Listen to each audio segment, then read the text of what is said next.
తిరుపతిలో ఆటో స్టాండ్లు తొలగించాలని స్వామీజీలు జిల్లా ఎస్పీకి ఫిర్యాదు చేశారు.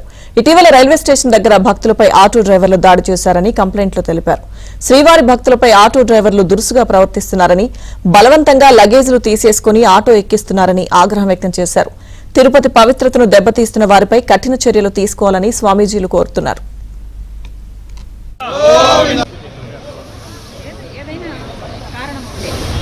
తిరుపతిలో జరిగినటువంటి భక్తుల మీద, ఒంగోలు భక్తులపైన ఆటో మాఫియా దాడి హిందూ సమాజం ముక్తకంఠంతో దాన్ని ఖండిస్తూ ఉన్నది.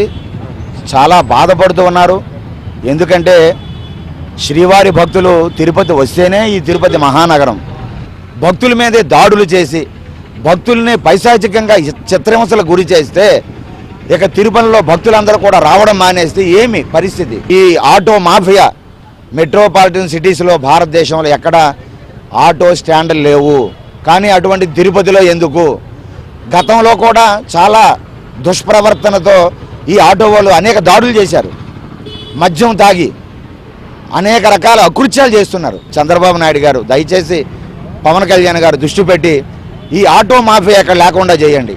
ఈ ఆటో స్టాండ్ విధానం పూర్తిగా రద్దుపరచండి.